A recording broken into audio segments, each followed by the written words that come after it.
Bom dia, boa tarde, boa noite, meu povo. Está começando o terceiro episódio do FocaCast, um programa voltado para a arte, filosofia, ciência, entre outras coisas que adoraríamos entender, e junto com convidados especiais, nós vamos.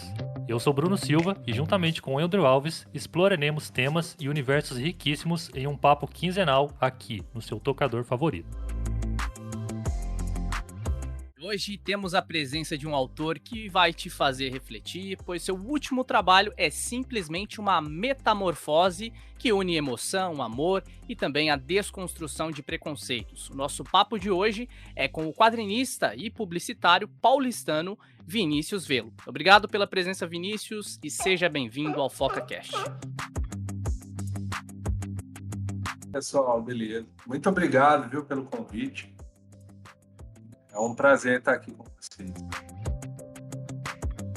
Prazer é todo nosso, Vinícius. Hoje a gente vai falar aqui um pouco sobre tudo, né? Mas com, claro, um enfoque que não tem como não falar da sua última obra aí, Crisálida, só pra galera ter uma noção de quem vai ver depois. Crisálida é um quadrinho lançado recentemente aí pela Universo Guará, né, Vinícius? É o nome da editora, né? Exato. Perfeito. Então tá, vamos começar então. Eu quero começar falando aí, você já tem duas obras, me corrija se eu estiver errado, tá? Você tem duas obras contempladas pelo PROAC, né, sendo Procissão e a mais recente, Crisálida, que eu já mostrei aqui. E aí eu queria saber de você, como autor, né, qual a importância desse apoio cultural, principalmente para com os quadrinhos? É fundamental, né? O que acontece muito, cara, é que você trabalha muito de graça, né? Principalmente quando a gente está começando, tem uma carreira consolidada, e a gente estava falando, por exemplo, que tem poucas editoras que eles apostam em conteúdo autoral, e principalmente autores novos, assim, você projeta e você trabalha de graça, entendeu? Na esperança de que esse trabalho vai render alguma coisa. O PROAC já te tira desse panorama.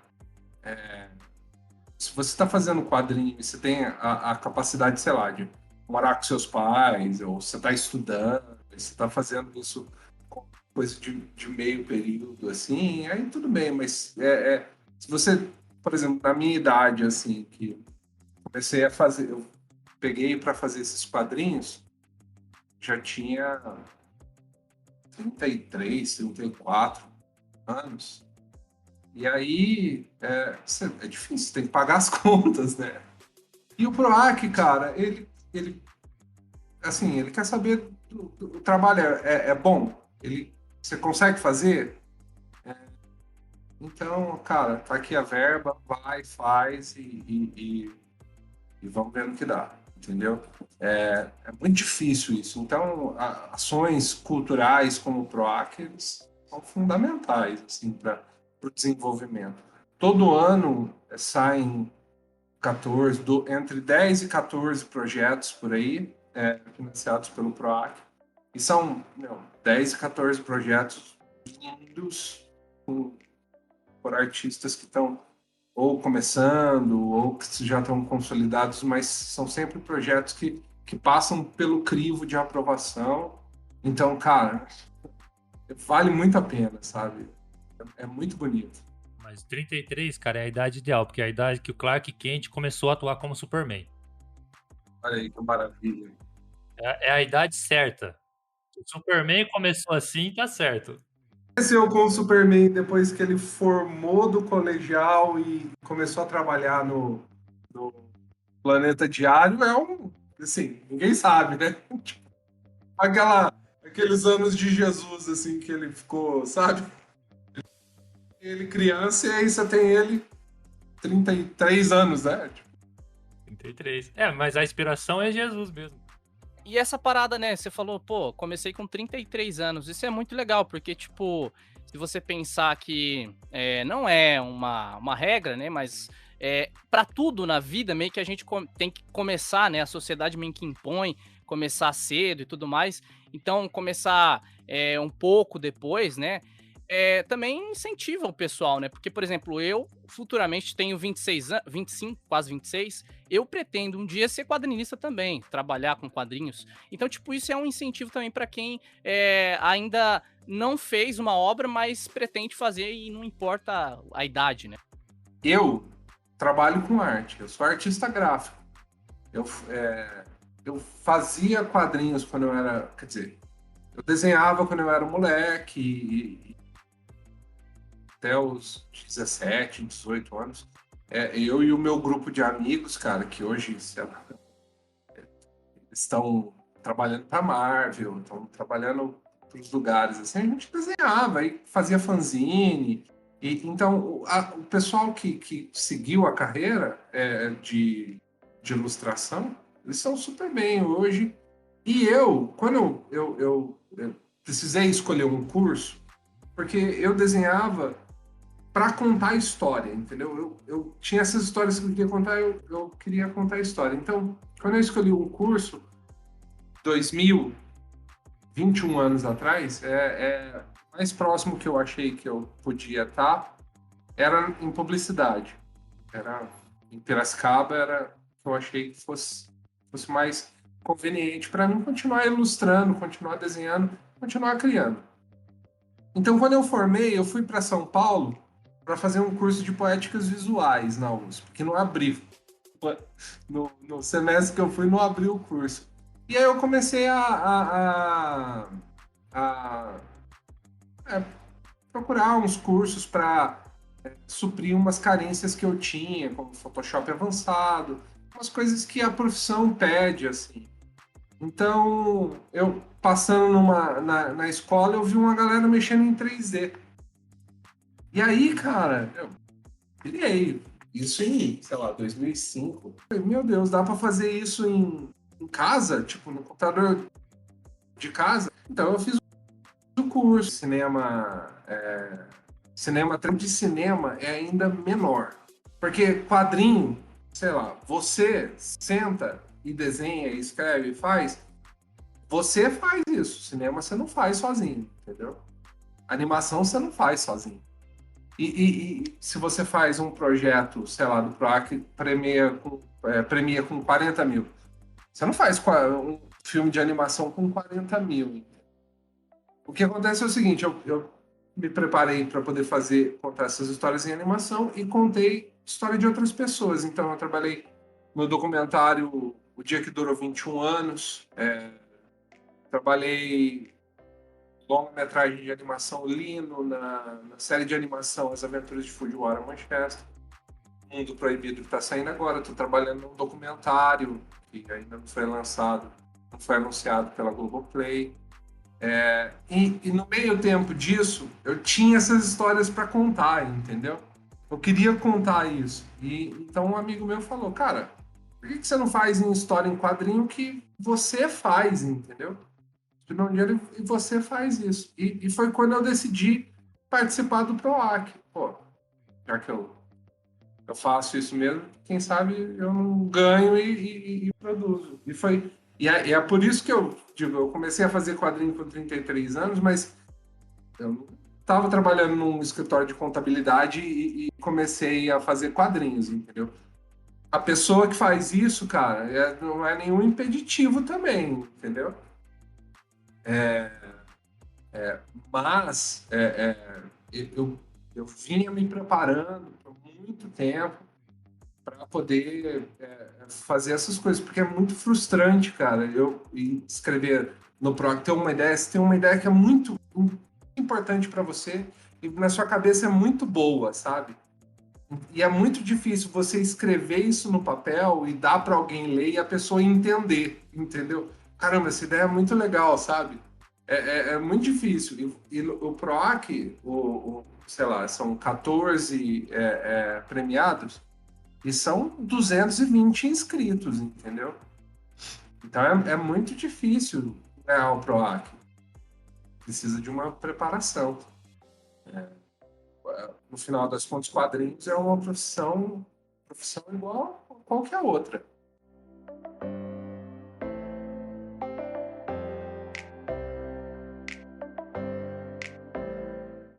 Já que você tá sempre no meio artístico, né? E o meio artístico, ele meio que sempre se relaciona com a política, né? Querendo ou não, a arte e a política, elas acabam andando... Acho que como tudo na vida, acaba entrando com a política, né?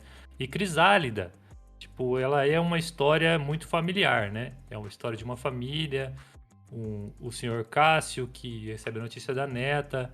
E nesse quesito dessa história familiar, você aborda ali o racismo estrutural brasileiro, né? E, tipo, a gente tá numa época bem difícil para se falar em política, para se falar em racismo. O debate tá bem poluído, né? E o quadrinho, a gente tem um grupo grande de pessoas que são fãs de quadrinhos e que acham que os quadrinhos não devem abordar política. Então, dito isso, como que você vê a relação dos quadrinhos com a política e por que que a gente tem vivenciado esse momento de pessoas que não querem que os quadrinhos abordem política? Cara, arte é sobre política e é sobre sociedade, entendeu? A gente pode falar dos quadrinhos, mas a gente também tem que falar. A gente pode falar a arte do Picasso é política, a arte toda a arte, tudo que retrata o seu momento, dependendo da luz que é colocada dentro dessa obra, ou ele está favorecendo, ou ele está criticando politicamente o momento. Então. As pessoas. Eu acho muito engraçado as pessoas que falam que não querem política no quadrinho. Na verdade, eles não estão prestando atenção, né? A gente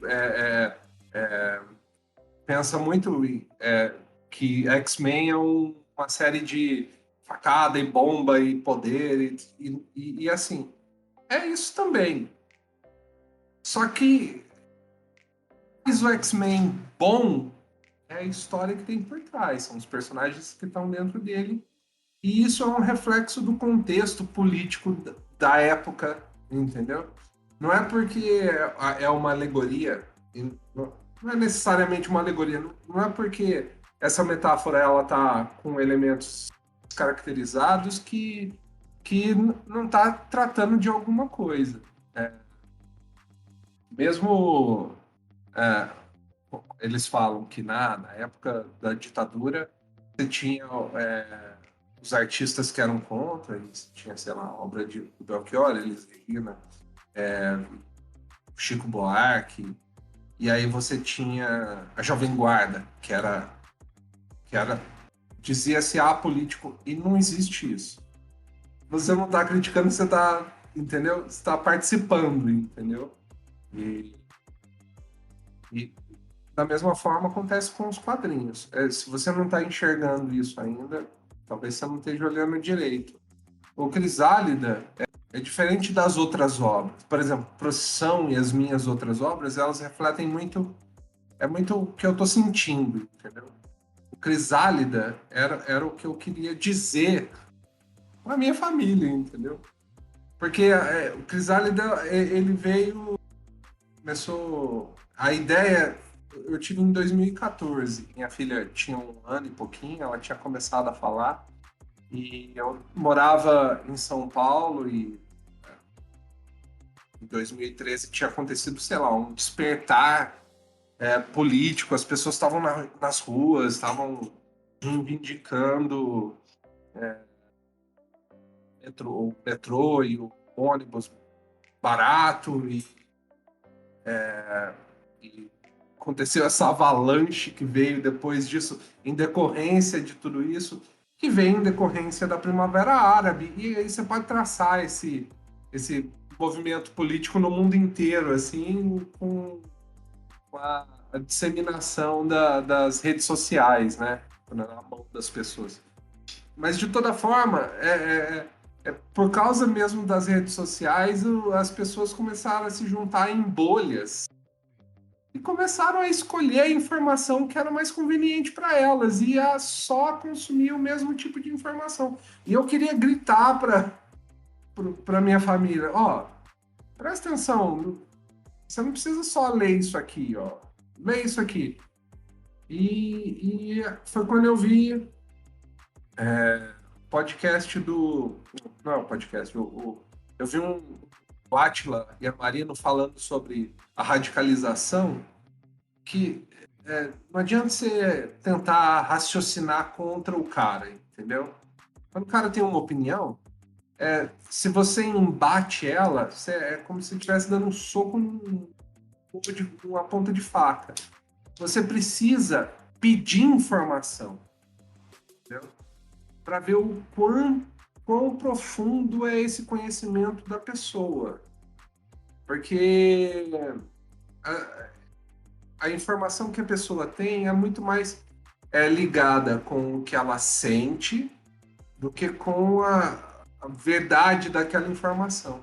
E aí, a minha filha, ela tinha aprendido a perguntar por quê. E aí, cara, ela me deixava louco. Eu começava falando que essa batata era frita e tava explicando. E 20 perguntas depois, eu tava falando do universo. E, sabe? Era muito... E aí eu comecei a pensar, nossa, não, se... E aí foi quando surgiu a ideia, ó, o seguinte, essa é uma história da relação desse avô com essa neta. Só que você vai desenvolvendo e você vai encontrando os pontos fracos na sua história, né? Não sei se vocês notaram, mas eu não sou negro, eu sou branco. Então, quando eu descobri que eu estava... Por tudo aquilo que eu queria falar a respeito das críticas que eu tenho para a nossa sociedade, essa ideia de que o nosso sistema ele cria as pessoas que estão na base da cadeia produtiva e que recebem muito pouco, isso é um projeto sistêmico e é, acima de tudo, um projeto racista. E aí foi quando eu descobri qual que era o conflito da história. Na verdade, essa menina não pode ser um diálogo entre uma pessoa que vai tentar explicar tudo e uma pessoa que vai perguntar tudo, entendeu? Eu preciso criar esse conflito. E aí foi quando eu descobri que a única forma de contar essa história era se a menina fosse negra. Eu não pensei um dia, sabe, que o que o mundo precisa é de um cara branco explicando racismo para as pessoas. Isso não ia dar certo. E aí eu encontrei um ponto de vista que eu podia conversar sobre isso, que é o ponto de vista da pessoa racista, né? Porque eu não tenho experiência nenhuma com o que é sofrer de racismo, entendeu? E aí Cássio virou o personagem principal.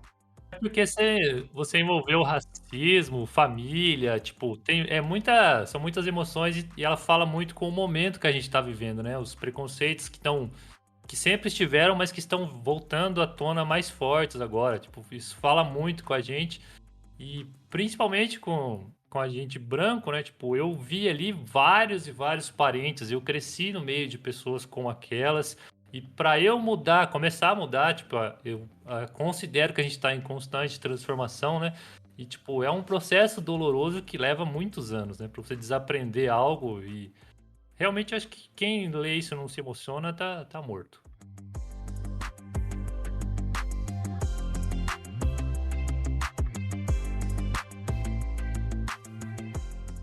Que em 2014 você tinha uma história... Eu vi uma entrevista que você falou que tinha 90 páginas. E ela acabou com mais de 200, né? Como que foi essa evolução aí? Então, em 2019, eu fui inscrever o projeto no PROAC, e aí eu peguei a história que eu tinha. A história que eu tenho é isso aqui, é isso que vai acontecer, isso que vai acontecer, e eu acho que eu consigo contar essa história em 90 páginas. Com um pouco de experiência, você começa a desenvolver essa percepção, né? Quanto tempo que eu preciso para contar isso aqui. Eu achei que ia ter 90 páginas. Então, o que aconteceu foi o seguinte, isso foi em 2019. Em 2020, eu comecei a contar essa história. E aí veio Covid. E aí, cara, não é que o Covid, as pessoas estavam morrendo e algumas pessoas estavam discutindo sobre. Você não pode pedir para eu ficar em casa, entendeu? E o meu direito à liberdade, entendeu? E esse tipo de argumento, sei lá, a polarização que eu estava conversando antes, parece que ela dobrou, entendeu? E aí, comecei escrevendo a história, desenvolvendo a história no começo do ano, e, e, assim, sentindo que o meu tema, que é essa polarização, estava um pouco em evidência. E aí, cara, aconteceu o assassinato do George Floyd. Isso foi uma coisa que não impactou só a mim pessoalmente, assim. Acho que impactou o mundo. Teve protesto aqui, teve protesto lá. Hoje a gente não lembra mais com vivência o que foi isso lá nos Estados Unidos. Mas foi intenso. E aí, cara, eu falei, caralho, tipo, polarização e racismo. Essa é sobre isso que eu estou escrevendo. E aí foi quando eu dei 2 passos para trás, olhei direito a minha história e falei, eu preciso tratar isso aqui com mais cuidado. Entendeu? E o que acontece nos quadrinhos é que é assim, quadrinho, você precisa desenhar cada uma das páginas, certo? E cada uma página que você aumenta, se aumenta o tempo de produção e se aumenta o custo da obra no final. Então, acontece muito nos quadrinhos que é a história, quer dizer, é o plot que faz a história mover para frente e não os personagens, entendeu? Então, lá pela página 5, cara, eu preciso que isso aqui esteja acontecendo, entendeu? E lá pela página 10, isso aqui tem que estar acontecendo. E lá pela página 20, isso aqui tem que acontecer. E isso deixa... Os personagens, eles acabam tendo que reagir e tomar atitudes que eles não estão preparados ainda para tomar, entendeu? Porque precisa de um tempo. E aí, cara, eu descobri que não ia dar para contar essa história em 90 páginas, entendeu? Como é que você faz uma transformação de uma pessoa da água pro vinho, assim, em 90 páginas? Um artista melhor talvez conseguisse, eu não consegui. Ah, não, acho que ninguém conseguiria, cara. Uma mudança tão drástica assim, acho difícil de ver. Tem uma história no roteiro que é assim, o cara pediu para ele escrever, escreve para mim o argumento da sua história e me entrega amanhã. E aí no dia seguinte ele entrega pro cara 10 páginas e fala, desculpa que ficou longo, mas se eu tivesse tido mais um dia, teria ficado com 2. Eu acho que, sei lá, eu gosto do tamanho que ficou e toda vez que eu dou uma olhada assim na história, eu acho que eu preciso de mais uma página. Se eu tivesse mais uma página aqui, eu consertaria esse diálogo aqui, sabe? Não, ficou bem redondinha. Passa a mensagem de transformação, emociona. Eu acho que eu tava na página 30 e poucos, já tava chorando já. As pessoas estão falando isso, eu nunca sei como reagir, cara, sabe? Nossa, eu chorei quando Eu choro muito fácil, um chorão. Eu também. Na hora que eu li assim, eu falei, Bruno, a gente precisa chamar esse cara pra fazer um episódio aqui no FocaCast, porque é um quadrinho maravilhoso, sensacional, e a gente precisa falar com o Vinícius. Muito obrigado. Eu fico honrado, cara.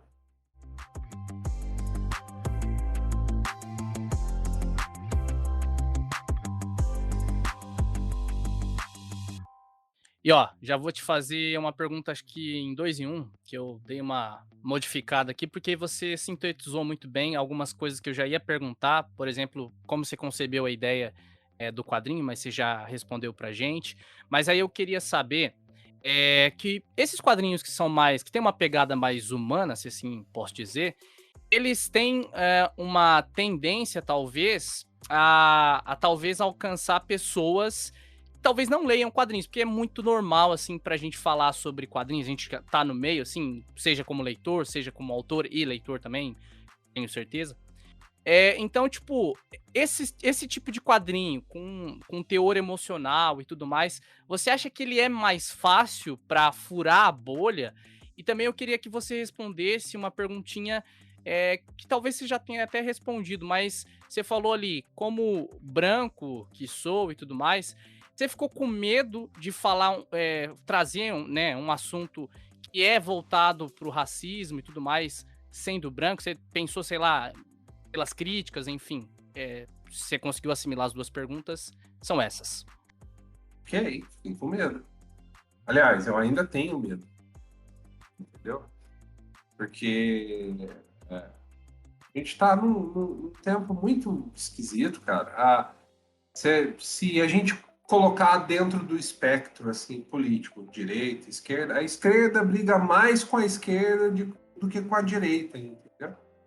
Eu sinto que isso vem mudando de um tempo para cá. Tem uma coisa que acontece que uma vez eu estava conversando com uma amiga e na Coreia do Norte tem uma disputa que acontece muito com gente que descobriu a religião novamente. Eles são muito fervorosos, entendeu? Então, quando você está dentro de um círculo social, quanto mais que é ligado a uma coisa como, por exemplo, religião, ou política, ou movimento social determinado, quanto mais radical e mais devotado àquilo, maior é o seu status dentro do grupo, entendeu? Então, o cara que está mais devoto a uma causa, ele tem mais status dentro do grupo ao qual ele pertence. E isso acontece demais, entendeu? Eu fiquei com receio de falar sobre isso, mas o que eu fiz foi o seguinte: eu tive que fazer minha lição de casa, então, entendeu? Eu preciso aprender sobre isso. Eu preciso aprender, não é da minha cabeça, eu preciso aprender com quem passa com isso, entendeu? E aí a parte de pesquisa, você precisa pesquisar e encontrar. Eu nunca escreveria essa história pelo ponto de vista da Ana. Eu posso escrever essa história pelo ponto de vista do Cássio. Igual o Bruno falou, né? Putz, eu vivenciei muitos momentos daquele. Eu não inventei nenhuma daquelas situações em que eu coloco na HQ. Eu vi a maioria delas e eu ouvi a maioria delas, entendeu? De alguém, um relato de alguém. Mas eu fiquei com receio, sim, de falar.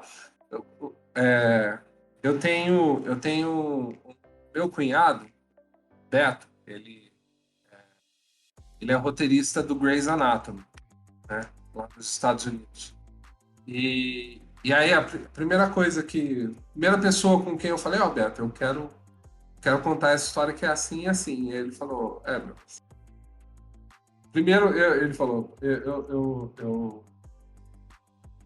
uma história onde tem um personagem que tem câncer, é difícil você não fazer do câncer o assunto principal, assim, da história. E você é branco, né? E aí eu falei, é verdade, todas essas coisas são verdades, mas eu acho que eu tenho essa ideia. E aí me deu mais trabalho e eu acho que eu fiz bem, assim, sabe? Todo desafio só pede mais esforço, mas você tem que fazer ainda assim. Com relação a essas histórias, com certeza, histórias mais humanas, elas comunicam com outro tipo de público. Mas também meu pai nunca iria assistir um filme da Marvel, por exemplo. Igual ele nunca leria um quadrinho da Marvel, entendeu? Agora, o Crisálida, ele iria assistir, entendeu? Porque existe um estigma de que quadrinho é coisa de criança, ou de adolescente, ou de adulto que não cresceu ainda. E é uma coisa que é puro entretenimento, de super-herói. Cara, quando eu tinha uns 19 anos, eu queria ler coisas que eram com mais conteúdo. Então, eu acho que você tem uma geração antes da gente que é, parava de assistir desenho animado porque eu não tenho mais idade para isso aqui. E aí você perde de assistir histórias que são muito comoventes, sabe? O meu padrasto, ele tem 98 anos. E aí eu dei uma procissão para ele ler, quando eu publiquei. Que legal. E eu sentei do lado dele e falei, você já leu uma história em quadrinhos? Ele, não, eu nunca li. Falei, então eu vou te explicar como que você lê. Porque você precisa explicar também, quando o balão tá com esse rabinho apontado para um personagem, é ele que tá falando. Quando você tem um texto dentro de uma caixa, é o narrador falando, entendeu? E aí você meio que explica uma coisa que pra gente é natural, porque a gente. Eu não lembro quando foi que eu aprendi a ler quadrinho, mas eu tenho certeza que foi num gibi da Mônica, entendeu? Ninguém precisou me explicar, mas com o tempo eu fui aprendendo e hoje é natural. Tem muita gente que nunca leu uma história em quadrinho, exatamente porque, né, acha que é um produto para outro tipo de público. Histórias como o Crisálida, às vezes não comunica com o leitor mais jovem, que quer ler porrada, bomba e tiro. Mas comunica com quem tem o hábito de ler porrada, bomba e tiro. Né? Igual um filme de porrada, bomba e tiro nem sempre comunica com quem quer uma história mais calma. Né? Vinícius, tem uma coisa que eu queria muito, muito te perguntar, que eu achei o seu quadrinho extremamente otimista, sabe? Pelas pessoas como o Cássio, que eu conheço muitos. Aqui é norte do Paraná, tipo, conheço muita gente assim.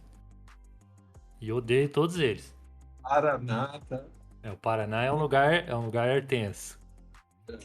Mas enfim, eu achei, cara, muito otimista e eu acho difícil, tipo, no mundo real, alguém mudar desse jeito, porque a gente vê histórias de pessoas de pais e mães que abandonam seus filhos por não concordar com as coisas que eles defendem, com sexualidade, com identidade de gênero, uma série de fatores, tipo, de famílias que realmente expulsam pessoas do convívio deles por não conseguirem sequer pensar em mudar. Você é um otimista, cara. Você é otimista, né? E essa é uma das minhas perguntas. Você é otimista e você acha que uma obra como Crisálida pode contribuir na mudança de mente dessas pessoas? Espero que sim, né? Cara, igual eu te falei, quando a ideia surgiu, que não adianta você confrontar a pessoa, entendeu? Que ele vai se armar, sabe? E vai se proteger dos seus argumentos. Você precisa pedir que essa pessoa fale. Então, o que eu pensei no Crisálida foi o seguinte: putz, talvez se eu escrever todas essas coisas, eu não vou convencer ninguém. E eu nem estava tentando, entendeu? eu pensei o seguinte, as pessoas que eu quero comunicar isso, elas não têm o hábito de ler. E eu leio muito. Não é que isso me faz uma pessoa mais inteligente. É como eu leio muito, eu tenho um músculo da empatia muito, sabe, muito flexível e forte. Eu habito a cabeça de pessoas por muito tempo na minha vida. Eu vejo o mundo por pontos de vista diferentes por muito tempo. Como eu leio bastante, eu tenho esse músculo da empatia muito exercitado. E aí eu pensei, talvez, se a pessoa conseguir empatizar, porque nem todo mundo vai entender o que eu estou falando nesse livro, mas se a pessoa leu e ela tem um filho, ou ela tem um neto, ela tem um avô, ela sabe, são pessoas, são coisas com as quais a pessoa pode se identificar. Porque ninguém fica de esquerda, só, entendeu? Ou ninguém. Não tô fazendo panfletagem, entendeu? Só tenta se colocar no lugar do outro. E é exatamente o que acontece com o Cássio, sabe? Ele se coloca no lugar da neta, porque em algum momento ele deixa de ver ela como preta, entendeu? Como diferente dele. Ele vê ela como neta, entendeu? Ela é minha neta. E aí dói nele quando ela sofre racismo, entendeu? Então, é nesse sentido que vem o meu otimismo. É na empatia, é na capacidade que você tem de se colocar no lugar do outro, entendeu? Então, Crisálida é um padrinho otimista, mas é por causa disso, é porque o Cássio conseguiu quebrar essa, esse, essa barreira e se enxergar nela, enxergar o filho dele nela, a esposa dele que morreu nela, e, e aí ele sofre com isso também. Eu acho que é um bom caminho. Não quero converter ninguém, mas se a pessoa conseguir se colocar nesse lugar, que é o objetivo de toda obra, todo romance, você enxergar o mundo através do que a outra pessoa está enxergando ou está pensando. Você comentou, né, sobre algum membro da sua família de que, tipo, acho seu pai, né, ele não assistiria um filme da Marvel, mas assistiria, sei lá, Crisálida. E aí, já pensando nisso, você tem a ideia, talvez, de algum dia fazer com que Crisálida, porque é uma história, pelo que eu vejo, né, das pessoas comentando e tudo mais, já é uma história de sucesso. Você pensa em tentar fazer com que se torne um longa, sei lá, alguma coisa do tipo? E também eu já queria perguntar pra ti, quais são os seus futuros projetos? Já tem alguma coisa em mente? Você vai voltar a trabalhar com o Universo Guará? Enfim, dá uma pincelada aí sobre tudo isso. O Crisálida, a gente está negociando ele agora. Existe a perspectiva de que isso vire um longa-metragem. A gente já está conversando sobre isso. E eu acho que pode acontecer, entendeu? A Guará, cara, ela tá sendo muito inteligente nesse modelo de negócio deles, assim. Você, de repente, você investe em 60 títulos, entendeu? 60 histórias. São 60 propriedades intelectuais que têm potencial para poder virar filme, virar série. Eles têm outras obras que já estão sendo adaptadas, entendeu? E o Crisálida pode andar por esse mesmo caminho. Então, a, transformação dessa história para o audiovisual é um possível. E eu espero que aconteça, porque quanto mídia, o quadrinho, ele supre a necessidade daquela bolha, né? Que lê quadrinho. Enquanto o audiovisual, ele tem uma abrangência muito maior. Eu gostaria muito que virasse filme, mesmo porque eu venho do audiovisual, né? Igual eu falei para você. Eu trabalhei com animação e tudo mais.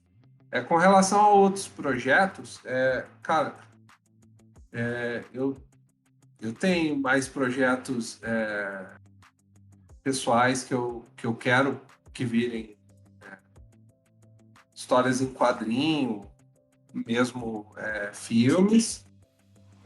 Eu só preciso de financiamento para poder viabilizar isso, entendeu? Então eu já estou montando. Minha próxima história, muito provavelmente, vai ser uma história que chama Coração Selvagem, que é uma outra dessas histórias que eu venho maturando há muito tempo, sabe?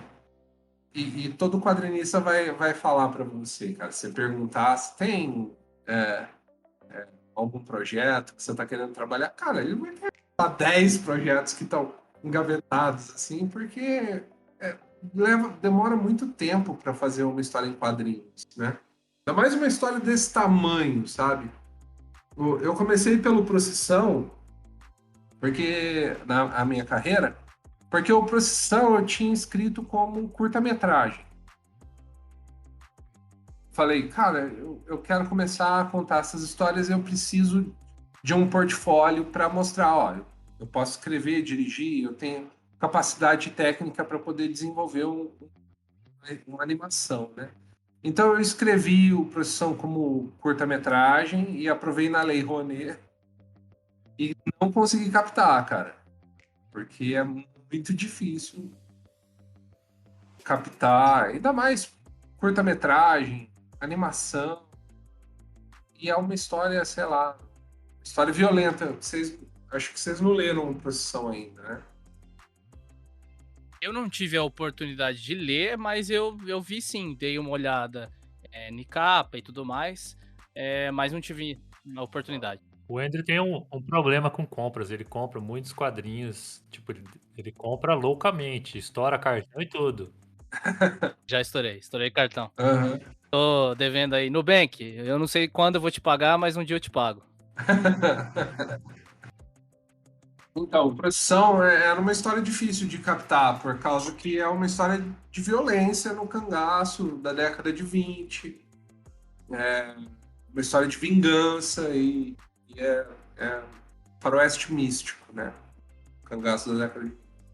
Então eu não consegui captar, mas como era um curta-metragem, eu falei, cara, eu consigo contar essa história em umas 40 páginas, que é o mínimo para um livro, e acabei contando essa história em 90 páginas cara, tive uma experiência excelente fazendo o Procissão, que se repetiu com Crisálida.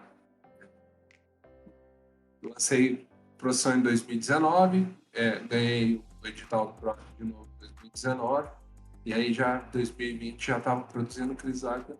E, cara, as minhas próximas histórias, elas muito provavelmente vão continuar vindo nos quadrinhos, primeiro, mas, de novo, eu preciso pagar as contas, eu preciso, sei lá, ou pitchar essa ideia para Guará, para ver se eu consigo produzir com eles, ou ir mesmo para o PROAC para poder produzir. Porque é sempre assim, cara, sempre eu consegui produzir esse projeto e agora?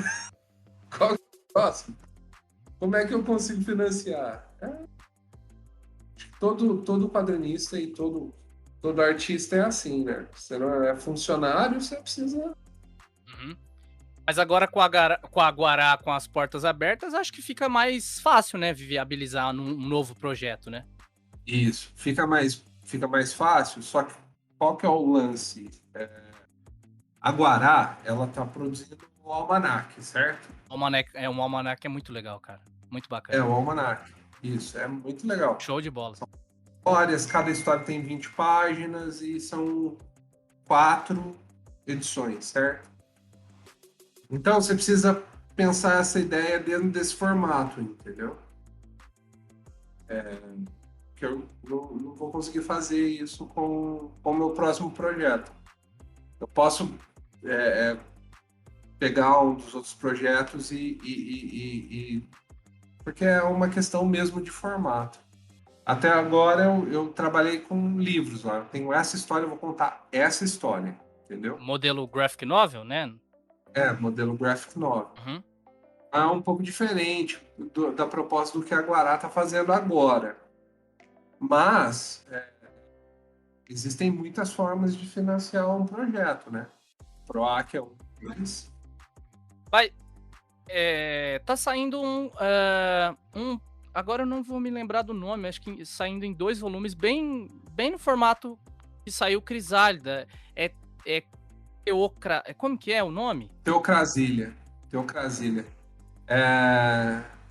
Que é uma história incrível do Denis, que ele está contando essa história já há uns 5, 6 anos, entendeu? Que ele está publicando. O primeiro quadrinho é um apanhado dessas histórias que já saíram, que ele compilou nessa edição. E a segunda edição, que é o segundo quadrinho, é inédito. E aí ele tem mais, se eu não me engano agora, são mais 4 livros desse que ele vai lançar. Toda. É o trabalho da vida dele agora, entendeu? Com esse mundo distópico, onde a bancada evangélica, a bancada de Deus e a bancada da bala se uniram e conseguiram criar um Estado teocrático no Brasil, que é mais ou menos onde a gente está hoje. Muito. Conseguiram mesmo. E isso, cara, ele tá contando a história já há 6 anos, né? Bem antes do Bolsonaro, né? Mas ele teve essa sensibilidade para perceber isso e desenvolver essa história. É muito interessante, cara. Ainda bem que ele está conseguindo, cara. Eu não sei como é que vai ser esses próximos projetos. Eu não sei. Eu realmente eu entrei para Guará agora, né? Como é que eu entrei e agora eu sou da Guará? Eu já estava nas últimas páginas do Crisálida, entendeu? E eu estava numa sinuca de bico. Porque o que acontece é o seguinte, eu orcei o Crisálida para poder produzir no PROAC e recebi uma verba, certo? E a verba que eu recebi em 2019, esse dinheiro não aumentou, mas o número de páginas aumentou. O dólar dobrou. O dólar e o papel é feito pelo... É uma commodity, né? O preço do papel é em dólar. Então, eu comecei a pensar, caramba, como é que eu vou fazer para poder publicar esse quadrinho, entendeu? Porque, na pior das hipóteses, eu ia imprimir a quantidade de livros que o PROAC, que é a contrapartida do PROAC, ficar com alguns e ia ser só isso. Aí eu pensei, eu vou procurar uma editora. E, cara, eu já tinha pensado nisso desde o Procissão, porque você pode escrever, desenhar, sabe? Fazer capa, diagramar, fazer balão, mas vender quadrinho, sabe? Correr atrás de gente, participar das coisas, para poder... É uma preocupação que eu não preciso para minha vida, entendeu? Se puder fazer isso para mim, cara, nossa, eu vou dar abraços e beijos e vou ser eternamente grato, cara. E aí, eu já tava com esse quadrinho muito evoluído e eu demorei muito para poder procurar uma editora, exatamente por causa que eu tava inseguro. Eu sou um cara branco falando sobre uma história de racismo. Se a pessoa não pudesse compreender toda a história, entendeu? eu tava inseguro para poder mostrar para as pessoas e falar, ó, galera, eu tenho essa história. E aí eu cheguei com um período do projeto que eu falei, tá, a pessoa que lê isso aqui vai entender sobre o que eu tô falando, entendeu? E vai entender qual que é o rumo que a história tá levando. E aí, cara, eu mandei para vários lugares, entendeu? Eu tinha uma porta de entrada com o Rafa, porque eu tinha mandado para ele o Procissão, ele tinha feito resenha do Procissão no canal dele, então eu tinha um contato direto para falar com ele, mas não era certeza que ele fosse se interessar. Então, mandei para ele, mandei para Mino, mandei para Rock Nanquim, mandei para Veneta, e só que eles me responderam no dia seguinte. O Rafael falou, cara, olha que legal isso aqui, vamos conversar? Vamos conversar. Meu, eu não consigo ser mais grato, cara, porque eu descobri na Guaral uma casa cara, era tudo que eu tava querendo, entendeu? O Rafa é muito legal, cara, ele entende muito de quadrinho, e o projeto que eles estão idealizando e tocando lá, tem em nenhum lugar do Brasil, cara, que é uma pena. Eu acho que o modelo de negócio deles tinha que ser o padrão, só que o trabalho da editora é muito difícil, né, cara? O lucro é muito baixo e o risco é muito alto, né? Você paga o dinheiro primeiro e vende depois, sei lá, quando dá, entendeu? Eu tive muita sorte e eu sou muito grato, cara, por isso. Eu tenho uma duvidazinha sobre a possível adaptação de Crisálida. Seria uma animação? Não, seria um live action. Live action?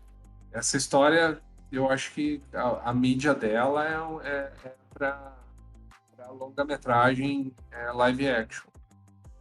Até porque eu acho que ela tem uma grande possibilidade de alcançar, sei lá, um público, como você falou, fora dos quadrinhos. Então, tipo, acho que o live action ele faz muito sentido, né?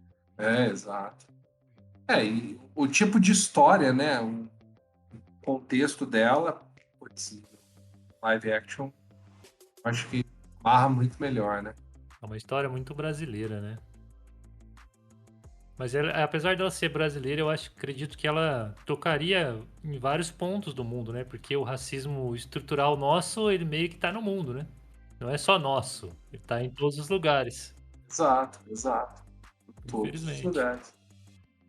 Porque a crítica sobre que o livro tá fazendo não necessariamente é só sobre o racismo, mas sobre a estrutura econômica e social que cria esse tipo de pessoa, entendeu? Na base produtiva. Cara, é muito louco você pensar que no nosso mundo capitalista, um sistema econômico que depende de crescer ad infinito todo ano, num mundo que é finito, é uma loucura, cara. É a receita pro fracasso já. À toa que a cada, 5, 6, 8 anos a gente tem uma crise global. Exato. Eu estava tentando sintetizar isso esses dias atrás. E é o seguinte: nosso, o nosso sistema social capitalista, ele funciona da seguinte forma: nem todo mundo acredita em Deus. Quem acredita não necessariamente acredita no mesmo Deus, mas todo mundo acredita no dinheiro. Acredita em que sentido? Dinheiro é um pedaço de papel, mas a gente acredita que esse dinheiro tem um valor. Entendeu? Cada pedaço de papel tem um valor. E você entra numa loja e troca esse pedaço de papel por uma coisa que realmente vale alguma coisa. Arroz, feijão, o trabalho de outra pessoa, entendeu? E essa crença que a gente tem no dinheiro, ela habita tanto o nosso sistema que, assim, o capital, ele tem em todo empreendimento o maior lucro, primeiro lucro e o maior lucro e a maior parte desse empreendimento. Mas o dinheiro em si não produz nada. As pessoas produzem, entendeu? Então, é conveniente para as pessoas que estão com que são donas desse capital, que você crie uma faixa social que dependa de trabalhar a troco de muito pouco, entendeu? Eu vi uma postagem esses dias daquelas do pessoal feliz da crise, sabe? Aquele classe média fica feliz de estar em crise, ele reclamando que em 2014 ele não conseguiu contratar gente pro Réveillon, porque estava muito alto e agora ele conseguiu, porque o pessoal tá desesperado e é assim que tem que ser.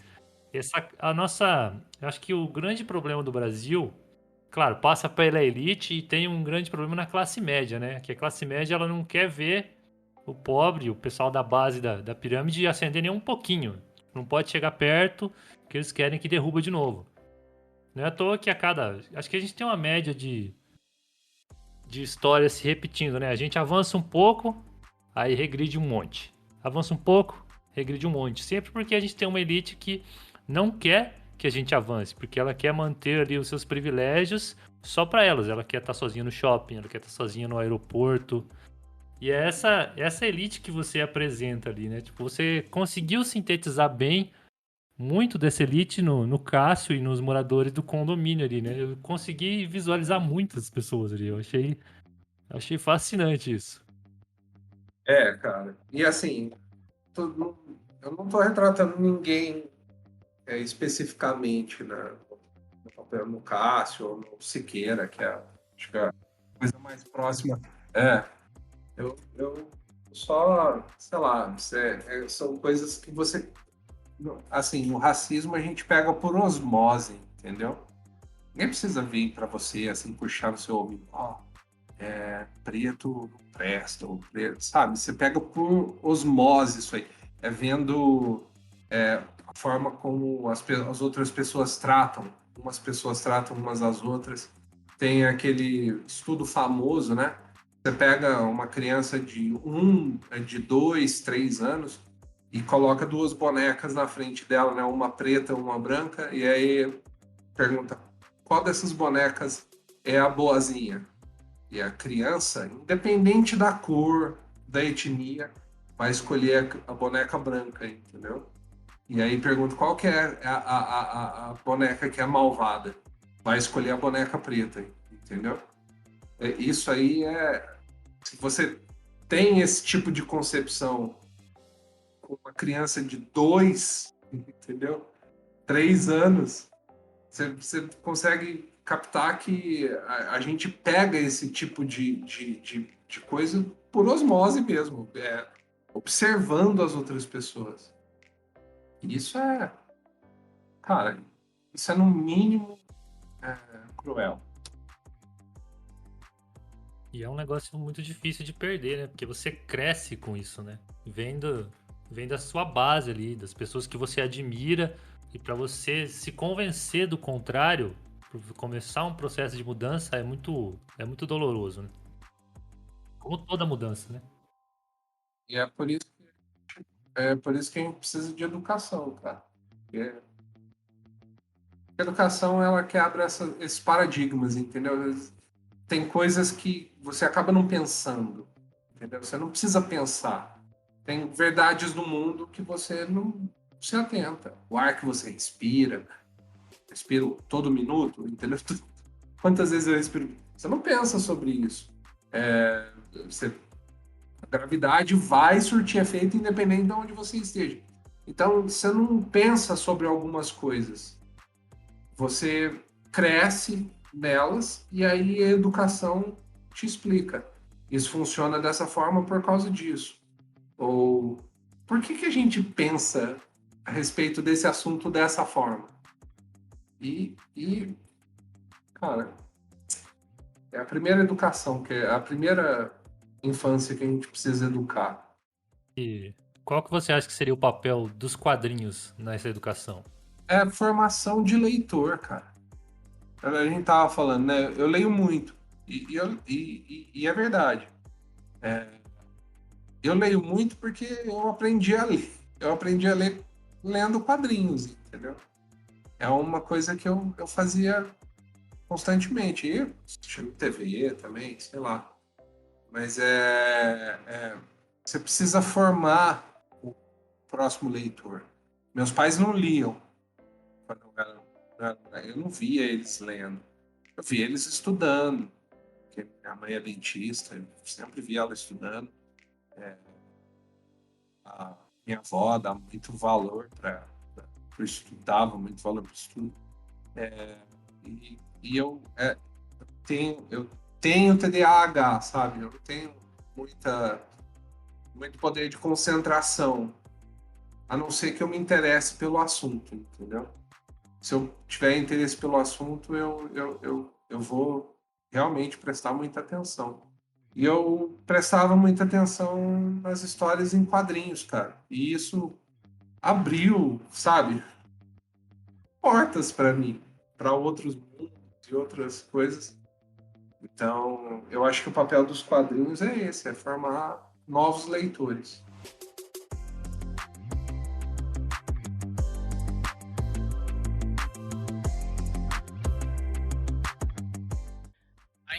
Ainda sobre Crisálida, eu tava pensando aqui, né? Já que é um título que chegou, fez todo esse nome, né? Você tem pretensão de estar concorrendo a premiações como, sei lá, o Jabuti, o HQ Mix, e se porventura você vier a ganhar, sei lá, você já imagina um discurso lá, como que vai ser? E também, eu gosto de fazer perguntas 2 em 1. Você vai estar na CCXP em 2022? Nossa, cara, olha, eu já ensaiei já discurso do Oscar no banheiro, entendeu? Quem não? Quem não? Quem não? Quem não? Eu ia ficar muito feliz, cara, de ser indicado pra HQ Mix, pro Jabuti, porque a gente faz uma coisa e a gente quer que as pessoas leiam, sabe? E a gente torce para que elas gostem, né, cara? Eu torci muito para que as pessoas gostassem do Crisálida. E ia ser uma honra ser indicado, por exemplo, em alguma categoria nesses dois festivais. Ah, não, indicado eu não tenho dúvida. Seria muito insensatez de quem do júri, né? Porque se você pensar, sei lá, Jeremias Pele, que é um quadrinho que tem uma pegada semelhante, né? Falando sobre racismo e tal, do Jefferson Costa e do Jefferson Costa e do Rafael Kals. Rafael Kals, isso. Perfeito. Então, se você pegar, tem a mesma pegada, um viés assim, claro, cada um com a sua bagagem e tudo mais, mas acho que concorrer, eu já tenho certeza que você vai concorrer. Agora, ganhar, o que você pensa assim, sei lá, o que você vai falar, enfim. Faço ideia. Deve ser. Não sei se é muito relevante ó, o discurso do cara que ganhou. Uhum. O que eu penso agora é que, sei lá, ser indicado ia ser muito legal, entendeu? Agora, eu tento não ficar. Na verdade, eu não sei se é superstição, mas realmente eu não fico pensando, putz, se eu ganhar, sabe? Eu acho que é igual aquele cachorro que quando o carro para, sabe? Tá correndo atrás do carro, quando o carro para, e agora? E agora, hein? Eu realmente não sei o que fazer. Torço para que seja indicado. Já tentei participar da CCXP 3 vezes já.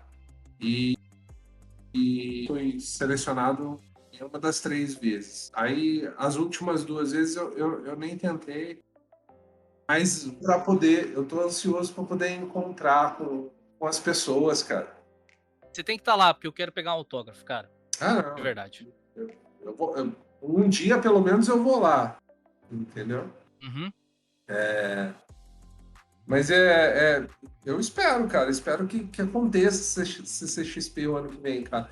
Eu falo sempre com esse pessoal, Rafa, galera da Guará, cara, eu não conheço ninguém pessoalmente ainda, entendeu? Peraí, você não conhece o Rafa pessoalmente ou você conhece? Não conheço. Não conhece? Que louco, cara. É pandemia, né? Não tem como, né? Exatamente.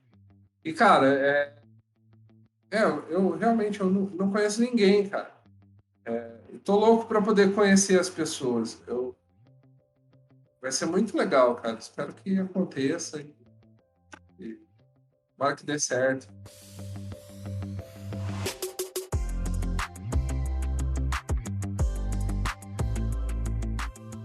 Cara, tinha uma pergunta sobre quando o Pedro explica pro pai dele sobre a esposa.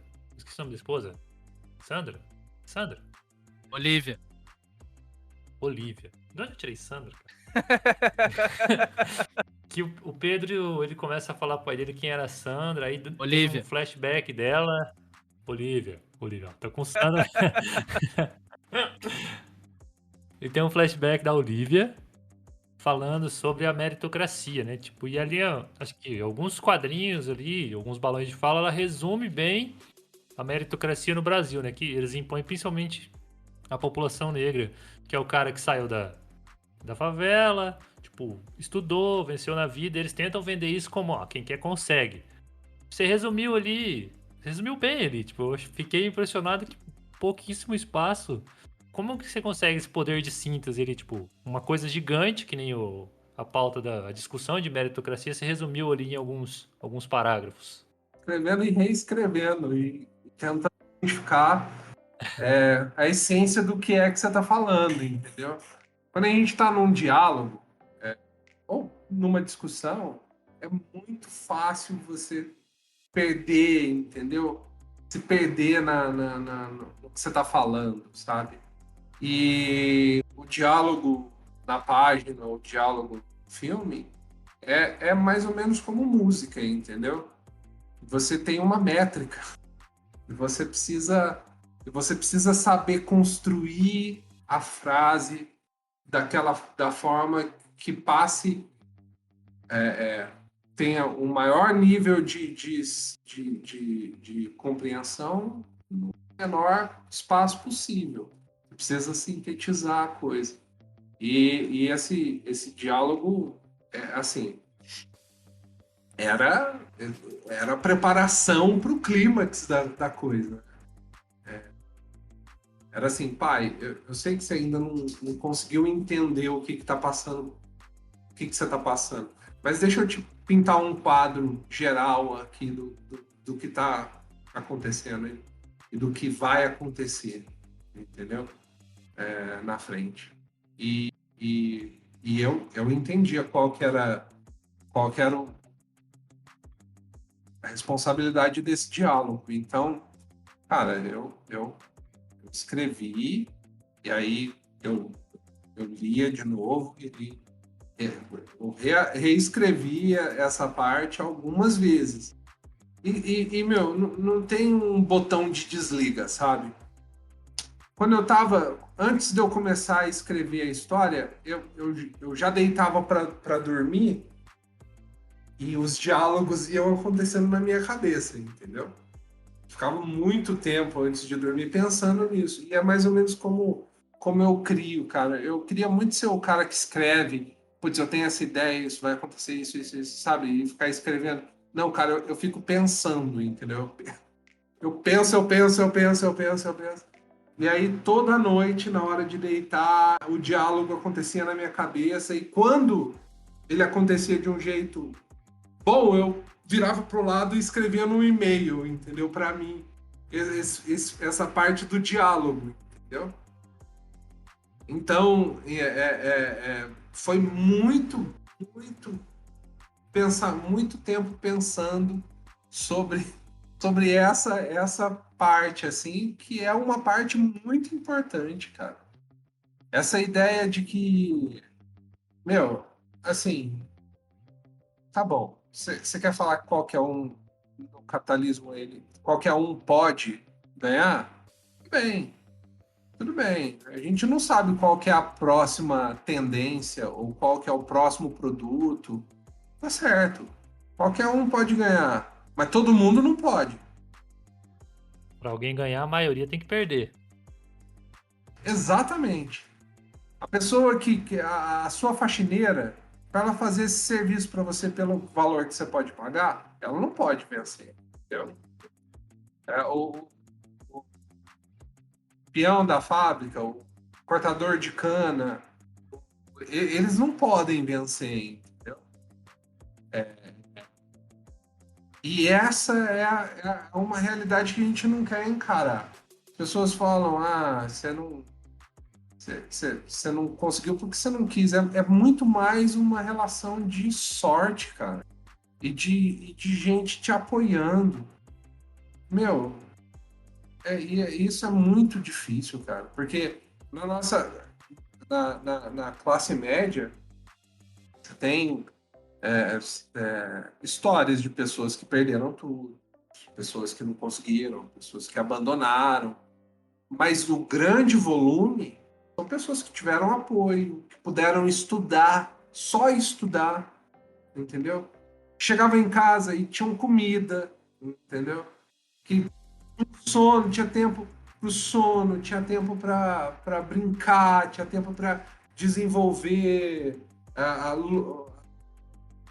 ludicamente, entendeu? Todo esse tipo de coisa é um apoio que a maioria das pessoas não tem. E é a maioria mesmo, cara. Sabe? Então, eu conto essa história. Putz, deixa eu contar essa história dessa pessoa que conseguiu tudo, entendeu? Mas vamos entender que, assim, ela entende o que ela conseguiu, entendeu? E ela entende o porquê ela conseguiu. E como irrita ela achar que as pessoas vangloriarem isso, porque tem um monte de gente, entendeu? Da onde ela veio que não conseguiu. Não foi por falta de merecimento, entendeu? Foi por falta de sorte, foi por falta de apoio, foi por falta, né?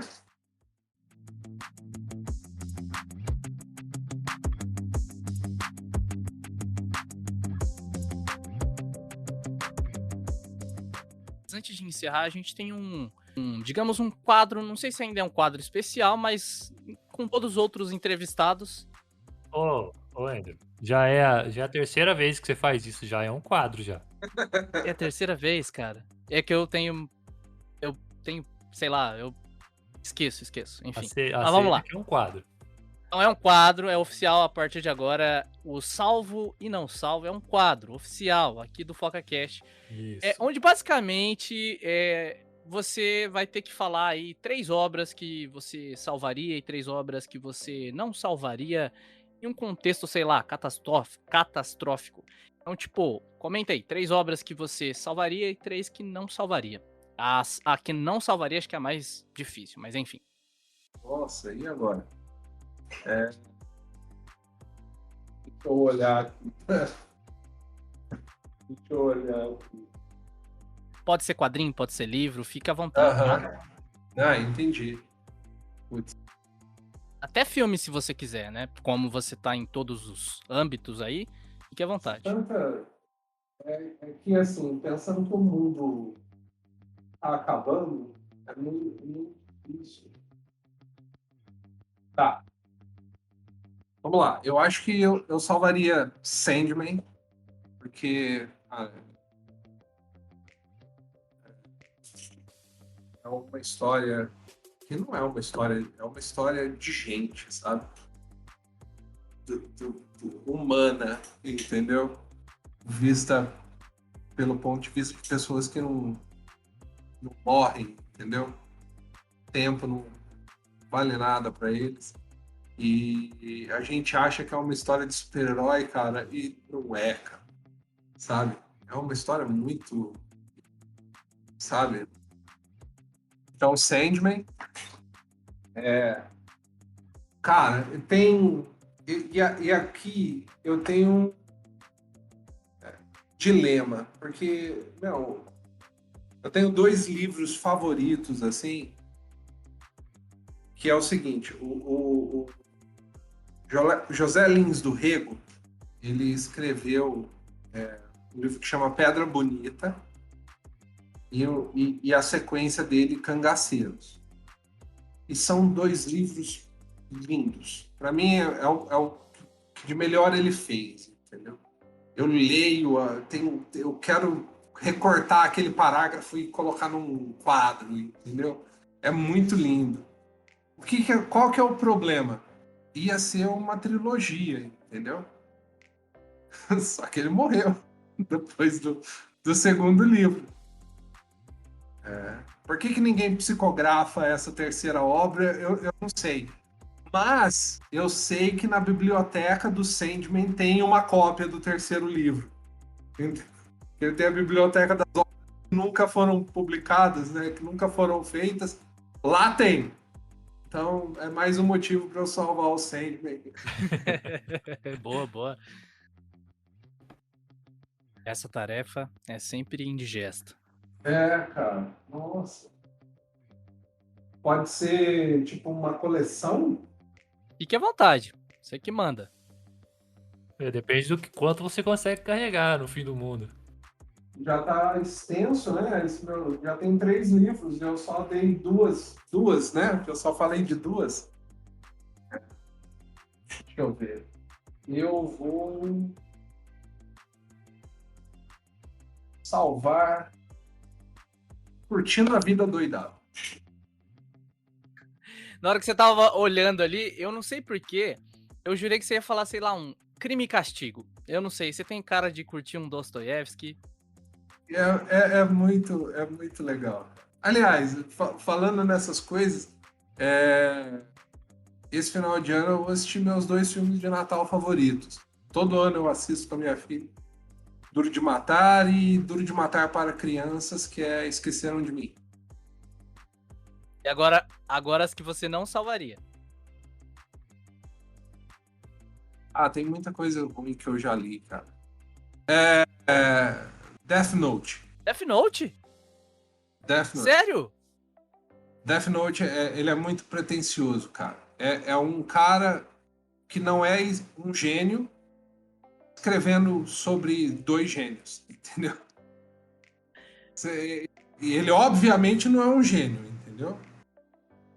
O final de Death Note é bem broxante, mas Não é do final, é do meio pro fim. Depois que o cara... É muito. Eu tenho um plano, mas eu sabia que você tinha um plano, e eu tenho um plano pro seu plano, mas eu tenho um plano pro seu plano. Exato. Só funciona porque tá tudo na cabeça dele, entendeu? Só funciona com adolescente emo. Nada contra os emos. Eu gosto muito dos emos, acho que a gente precisa de mais. A comunidade emo vai vir em peso aqui depois, viu? Eu tenho problemas mais com otakus do que com emos, porque normalmente quando alguém me xinga no Twitter, é um cara com avatar de anime. Sempre é um otaku que briga comigo. Cara, minha filha, ela fala, eu sou otaku. Ela tem 8 anos. Eu assisto Naruto, a gente assiste junto, um monte de coisa, ela adora conversar. E eu acho que pra ela é legal ter um pai que assiste todas essas coisas, sabe? Agora, Death Note, cara, eu não dou conta não, cara. Eu assisti e eu gritava muito com a TV. É possível! Sabe? Então, Death Note, realmente, eu não salvo. Deixa eu ver qual mais. Editor, música de suspense. Música do Tubarão.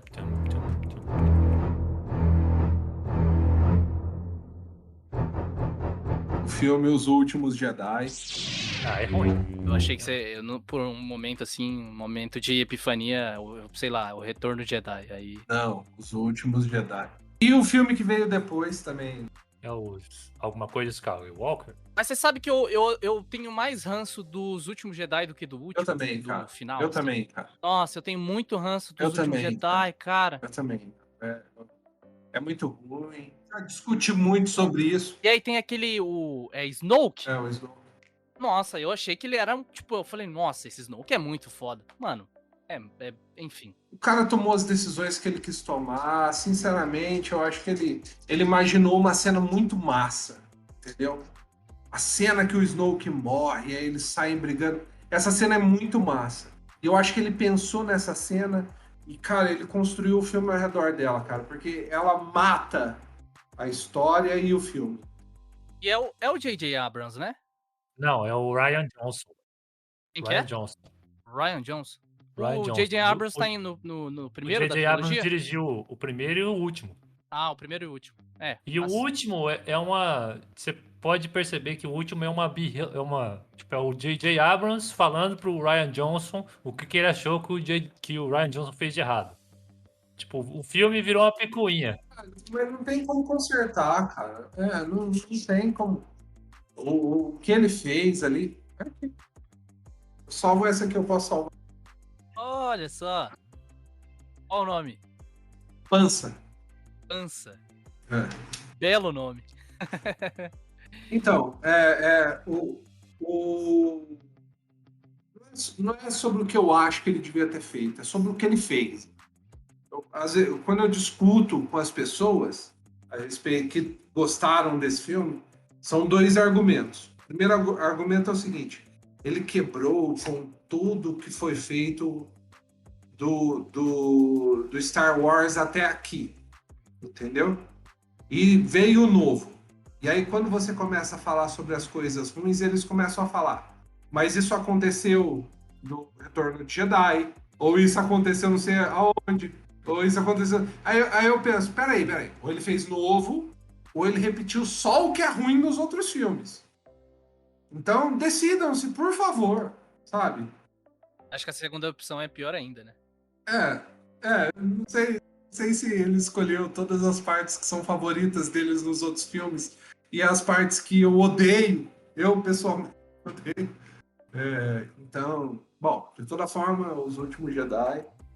Dá pra aproveitar e queimar o filme ruim do Han Solo, que até hoje eu não tive coragem de assistir. Então, mas só pode queimar se você assistir. Eu não tive coragem ainda. Eu assisti uns 5 minutos. Eu também não assisti até hoje. Star Wars acabou pra mim, cara. Nem o Bebê Jedi eu tô assistindo. O Mandaloriano é legal. E vai sair Boba Fett agora, né? Então, eu não sei, eu tô meio desiludido. Não sei se a gente precisa de mais? Precisa, né? Ou não? Não, você que sabe. Se quiser ficar com os dois Star Wars. Não, eu tô falando de Star Wars. Ah, tá, claro. Não precisa. Não. Não por um bom tempo, né? Ah, mas a Disney vai fazer enquanto der dinheiro. Com certeza. Não acho ruim, não. Sei lá, né? Não sei. Ah, estão fazendo, a gente assiste, fazer o quê? O que mais? Tem alguma coisa que eu também descarto. Nossa, não acredito que eu não vou lembrar. Tem alguma coisa que eu odeio e não. Crepúsculo. A gente recebeu um cara aqui que odiava Crepúsculo. Ah, bicho. Crepúsculo é foda. É difícil de defender. É difícil de defender. Ai, caramba. É difícil. E minha esposa gosta, então eu tive que assistir com ela. Então. Não pode falar. Fala baixo. Não fala mal de Crepúsculo. Só não vou aceitar se você falar Harry Potter. Aí eu vou Não, cara, Harry Potter é muito legal. Tamo junto. É curioso, porque eu li tudo de uma vez, Harry Potter, e quando eu terminei de ler eles, eu fiquei sentindo falta deles. Por muito tempo. O que aconteceu com os meus amigos, sabe? todo ano eu faço o evento anual de Harry Potter, ou seja, eu pego exatamente no dia 18 e assisto um filme por dia, porque no 7º filme, primeira parte de Relíquias da Morte, cai no Natal. E o filme se passa no período natalino, né? Porque tem o Harry naquela cena em Godric's Hollow, com a Hermione, vendo as catacumbas, não seria... Eu gosto de falar bonito, né? Catacumbas dos pais dele. E aí cai bem no Natal, então eu criei esse evento aí, ó. Eu gosto muito de Harry Potter, cara. Sou muito fã. Mas os filmes são bem fraquinhos, cara. Eu não acho. Fala isso Eu não, acho que... cara. Não acho, Meu, cara. Não acho. Eu não gosto muito. Cara, os filmes do Harry Potter São bons, são mano. tipo... São bons. Eles são revolucionários. Eu gosto dos 3 primeiros. Não é como que são... os 2 primeiros são do diretor de Esqueceram de Mim, né? O terceiro em diante é do David Yates, eu acho. Não, o terceiro é do aquele cara que ganhou um Oscar, Afonso Cuarón. Isso. O terceiro é o melhor. Quarto em diante. Tudo bem, é válido você falar que os filmes são fracos, tudo bem, não tem problema. Agora, que eles terem o que eles são, vendo o momento da cultural que a gente estava vivendo, os livros não estavam todos lançados, entendeu? Eles serem o que eles são é um milagre, cara. Terceiro filme, cara. Prisioneiro de Azkaban. E mesmo os outros, assim, que eles poderiam ser mais longos, entendeu? Os próximos. Falta. É o que me desagrada, que falta coisas. Tipo, eu sou muito tiete de livro, sabe? Eu vou com preconceito já pro filme. A música, as criaturas, nenhum desses atores morreu de overdose, sei lá. Sabe, o casting, cara, para fazer 7 filmes durante 10, 12 anos, eles acertaram no casting no primeiro, cara, já no primeiro. O jeito como esse filme foi desenvolvido, esses filmes foram desenvolvidos é um milagre. Não quer dizer que individualmente eles não são filmes às vezes medíocres, mas são bons filmes, são cara, muito do que a gente acha hoje que é magia, os sons, cara, o som das magias, sabe? O jeito como a gente pensa visualmente a magia, muito legal, cara. Foi um acerto muito grande, cara. Deixa eu ver o que mais alguma coisa que eu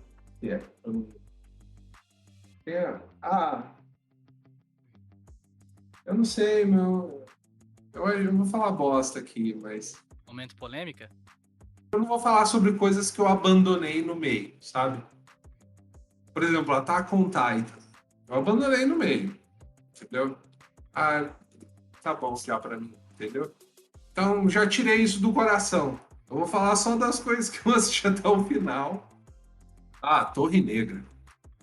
Olha só, Torre Negra. Mas os livros ou o filme? Filme, né? Filme. Os livros. Momento polêmica. Olha só. A Torre Negra. E olha... É bom. Os livros são bons. E aí, cara... Gostei. E aí? Gostei dessa personalidade. Gostei. Entendeu? Os livros são bons. Muito divertido, sabe? É gostoso. Se apaixona por eles, assim. E aí, cara... Entendeu? Porque é foda, não, sabe? Você sai, você termina de ler o Torre Negra e fala: nossa, que animal! Entendeu? Ou você pensa: eu acho que eu devia ter parado de ler uns 3 capítulos atrás, assim. Hein? Eu lembrei, sabe de quem, Bruno? Da nossa ex-professora Karina. Nossa, a Karina é muito fã de Stephen King. Acho que ela deve ter, assim, a maior parte das coisas Karina? que... É, no Brasil, né? Eu imaginei. Não, acho que ela né? tem Enfim. todos. Mas tá bom, perfeito. Vocês sabem como termina o Torre Negra. Eu não sei, cara. Eu não consegui. Eu acho que eu li só. Eu li só o primeiro e também li o quadrinho, a adaptação. Mas eu nunca li inteiro. Nunca tive a oportunidade de ler Muito inteiro. caro o box. Vou falar uma coisa. Eu vou te falar uma coisa que eu li recentemente. Quer dizer, eu falei recentemente. Vocês assistiram a adaptação? Também não vi. Eu não quis ver. Não, a adaptação já é um filme antigo já. Com Nicolas Cage. E é um filme do... Ah, você não tá falando desse. Tem um antigo? Não é desse novo, então? É, tem uma com o Idris Elba e o Não o é. Matt, Com certeza não é. Não, tá. Beleza. Matt McConaughey. Aquele cara que faz o Não. Interestelar? Não, é outro filme. É outro filme. Ah, outro, entendi. Não. A adaptação é um filme. Hum? Não é o Torre Negra. A adaptação é um filme. Ah, tá, entendi. Entendeu? Não tem nada a ver. Assim, é uma coisa que eu vou te falar que é sobre esse filme que chama Adaptação. Entendi. Nicolas Cage, Meryl Streep. É um filme animal. Eu recomendo muito ver. E nesse filme, o roteirista, ele tá em crise, entendeu? Porque ele quer escrever uma coisa... Sabe quando... Nossa, eu vou escrever uma coisa muito foda que vai ser muito foda e não tem substância nenhuma, entendeu? Ele se perde nisso. E aí ele vai numa palestra do Robert McKee. E o Robert McKee fala assim, cara, o segredo pro filme é você acertar o final. Se você faz um primeiro ato animal, o segundo ato animal e o terceiro ato você erra, eles acabou. O filme é uma bosta. Agora, se você faz um primeiro ato medíocre, um segundo ato ruim e um final bom, as pessoas vão te perdoar. É cara. tipo futebol. Se você faz uma campanha terrível, mas é campeão no final, beleza, tá tudo perfeito. Mas se você fez uma campanha perfeita e perdeu a final, aí você não tem valor. Exato. E, cara, no Torre Negra acontece É isso, entendeu? entendi. É isso, entendeu? E aí, cara, sei lá, eu fiquei tão desgostoso, meu, que eu quero jogar É fora. nível, Eu quero jogar... é nível Game of Thrones? Claro que a gente não tem o final dos livros, mas da série, sei lá. Aliás, Game of Thrones é a outra série que podia cair do abismo. Aham. Mas é tipo isso. Só que foi o Stephen King. Eu entendo a ideia. Tem coisas que... E assim, é uma coisa que ele decidiu no final. Ele não tinha um final, ele foi escrevendo e aí ele decidiu esse que vai ser o final. É diferente, por exemplo, de um filme como Onde os Fracos Não Têm Vez, No Country for Old Men. É um filme que o final desagrada, entendeu? Mas ele tem um propósito. É porque esse filme ele está sendo coerente com o tema, não com a história. Porque No Country for Old Men é assim, você tem 3 pontos de vista, né? Tem o do assassino, que é o Javier Bardem, o do mocinho, que é o Thanos, esqueci qual é o nome dele Josh agora. Brolin. Josh Brolin, e do policial, que é o Tommy Lee Jones, que é o xerife. E, cara, ele é velho, sabe? Ele é covarde, entendeu? E o filme, ele acaba... assim, ele te prepara pro clímax, assim, onde o Javier Bardem e o Josh Brolin, eles vão se enfrentar. E, cara, o personagem principal, ele é morto fora de... Você nem vê acontecer, entendeu? E aí, você não entende, cara. Você não entende o que aconteceu. É muito anticlimático, entendeu? Por quê? Porque você acaba nos pés do xerife. você tá vendo essa história pelo ponto de vista dele, entendeu? Que ele no começo do filme ele fala, eu não quero sair por aí e ver uma coisa que eu não vou entender, entendeu? Porque a violência, ela não tem lógica, sabe? E ele acaba querendo se aposentar porque é um país onde os fracos não têm vez, entendeu? No Country for Old Men. E isso é uma história corajosa que está sendo coerente com o tema e não com a estrutura narrativa convencional. Não é o que acontece com o Torre Negra, entendeu? É só o final bosta mesmo, na minha opinião. É, claro, sempre. Perfeito. E é muito longo, sabe? Eu me senti ofendido. Pessoalmente ofendido.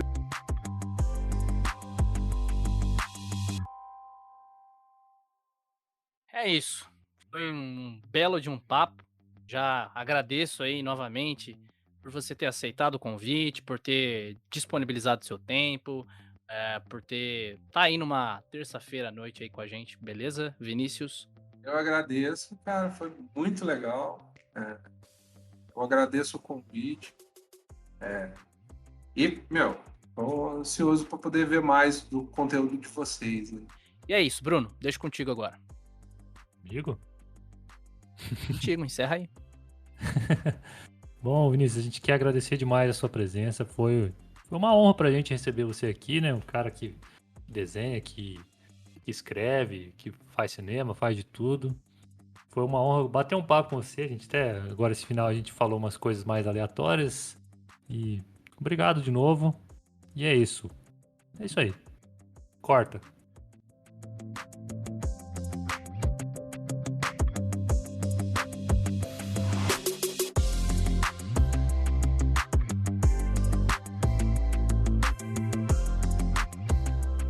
O FocaCast é uma produção do Foca nos Nerds, apresentado por Andrew Alves e Bruno Silva.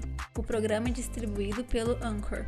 Nossa música tema foi composta por Patrick Patricius e está disponível na biblioteca de áudios do YouTube.